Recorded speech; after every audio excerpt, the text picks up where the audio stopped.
सभी क्रिसमस परंपराओं में सबसे अच्छी वे हैं जो हम दशकों या यहाँ तक कि सदियों से करते आ रहे हैं, जैसे क्रिसमस ट्री को सजाना या गर्म आरामदायक आग के पास अपने पसंदीदा एगनोग का छिलका पीना।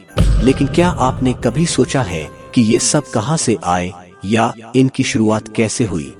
आपकी छुट्टियों के ज्ञान को बढ़ाने में आपकी मदद करने के लिए हमने कुछ मजेदार क्रिसमस तथ्य एकत्र किए हैं, जिनका उपयोग आप इस दिसंबर में अपने दोस्तों और परिवार को आश्चर्यचकित करने के लिए कर सकते हैं। सांता को लिखे वे पत्र हमेशा अनांसर्ड नहीं रहते। कनाडा में उत्तरी ध्रुव पर सांता के लिए डाक कोड H0H0H0 निर्दिष्ट है। हर साल कनाडाई बच्चे कनाडा पोस्ट के सांता पत्र लेखन कार्यक्रम के माध्यम से सांता से व्यक्तिगत उत्तर प्राप्त करने के लिए इस पते पर अपने पत्र भेज सकते हैं। जिंगल बेल्स को जेम्स लॉर्ड पियरमोंट ने 1857 में अपने चर्च के थैंक्सगिविंग कॉन्सर्ट के लिए लिखा था। हालांकि पिछले कुछ वर्षों में यह क्रिसमस के साथ और अधिक निकटता से जुड़ गया और अब यह सबसे लोकप्रिय अवकाश गीतों में से एक है। 1970 के दशक में KFC द्वारा एक मार्केटिंग कैंपेन के रूप में ये कार्यक्रम शुरू किया गया था। आज क्रिसमस का जश्न मनाने के लिए KFC चिकन की एक बाल्टी खाने की कार्यक्रम व्यापक रूप से अपनाई गई है। बहुत से लोग अपने क्रिसमस चिकन डिनर को सुरक्षित करने के लिए अपने KFC ऑर्डर पहले से ही दे देते हैं।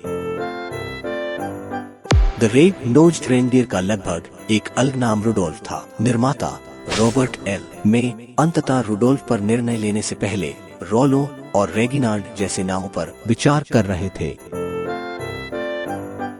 ऐसा माना जाता है कि क्रिसमस स्टॉकिंग्स की शुरुआत 19वीं सदी की शुरुआत में यूरोप में हुई थी। एक लोकप्रिय किंवदंती में सेंट निकोलस शामिल है। 3 गरीब बहनों के मोजे में सोने के सिक्के रखे थे। समय के साथ यह फायरप्लेस के पास स्टॉकिंग्स लटकाने और उन्हें छोटे क्रिसमस उपहारों से भरने की पोषित अवकाश में विकसित हुआ। निर्माण श्रमिकों ने 1931 में रॉकफेलर सेंटर में पहला छोटा बिना सजा हुआ क्रिसमस ट्री लगाया था। इन दिनों प्रसिद्ध क्रिसमस ट्री में 50,000 से अधिक बहुरंगी LED लाइटें लगाते हैं, जो लगभग 5 मील लंबी रोशनी देती है। द ग्रिंच अब तक की सबसे ज्यादा कमाई करने वाली क्रिसमस फिल्म है। 2018 में रिलीज हुए इस कंप्यूटर एनिमेटेड फिल्म ने दुनिया भर में तकरीबन $52 करोड़ की कमाई की। 17वीं शताब्दी के मध्य में प्यूरिटन के नेतृत्व वाली अंग्रेजी संसद ने एक दिन के उपवास के पक्ष मंग क्रिसमस समारोह पर प्रतिबंध लगा दिया। इसके अलावा 1836 में क्रिसमस को एक हॉलिडे घोषित करने वाला पहला राज्य अल्बामा था और 1890 में ओक्लाहोमा क्रिसमस को एक हॉलिडे घोषित करने वाला सबसे आखिरी राज्य था।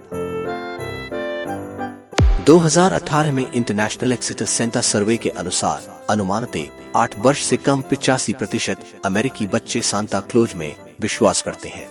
नवंबर और दिसंबर के महीनों के दौरान सांता को इन विश्वासियों से प्रतिदिन लगभग 32,000 पत्र प्राप्त होते हैं। क्रिसमस से पहले शुक्रवार और शनिवार साल के सबसे व्यस्त खरीदारी के दिन होते हैं। हाल के आंकड़ों के अनुसार बड़े दिन से पहले सप्ताहांत ट्रैफिक का लगभग आधा हिस्सा शॉपिंग का होता है। सन 2023 को सिर्फ अमेरिका का शॉपिंग $940 बिलियन की थी।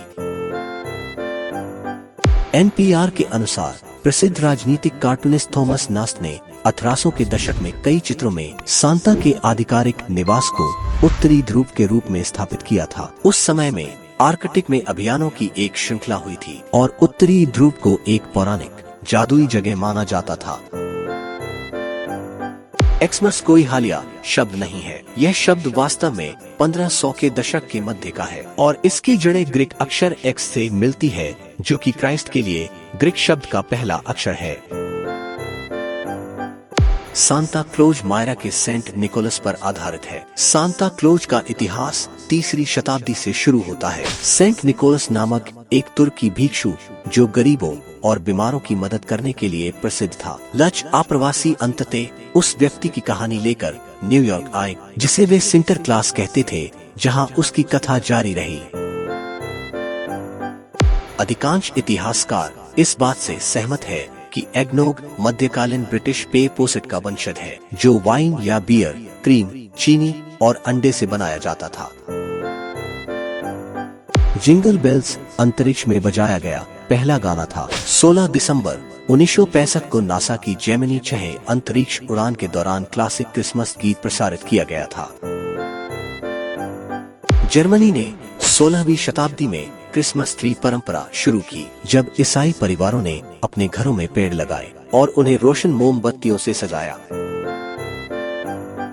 1931 में कोका कोला ने कंपनी के क्रिसमस विज्ञापनों के लिए सांता क्लॉज को चित्रित करने के लिए कलाकार हेडन सुंडरब्लोव को नियुक्त किया। 1823 की कविता ए विजिट फ्रॉम सेंट निकोलस से प्रेरित होकर कलाकार ने गुलाबी गालों, सफेद दाढ़ी और चमकती आंखों के साथ एक गर्मजोशी भरा हंसमुख चरित्र बनाया, जिसे हम आज जानते हैं।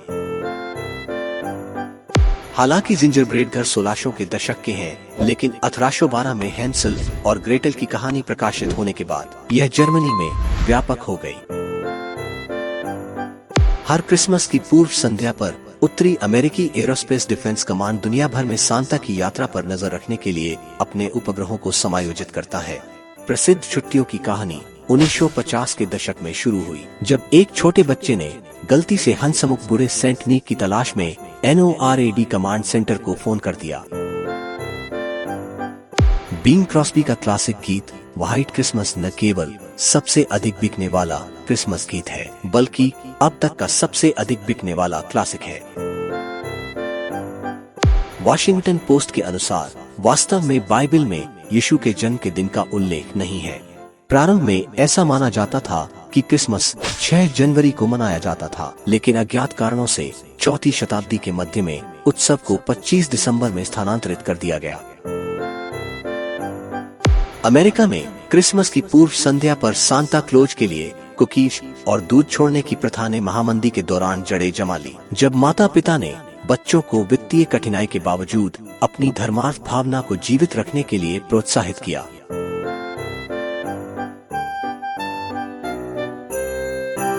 शायद इस वीडियो में ऐसी जानकारियां आपको मिली होगी जिससे आप अपने फ्रेंड्स और रिलेटिव्स के साथ इस क्रिसमस को शेयर कर सकते हैं। तो चलिए दोस्तों, इसके साथ हम आपसे विदा लेते हैं। ऐसी और एक अनोखी वीडियो के साथ जल्द ही आपसे मुलाकात होगी।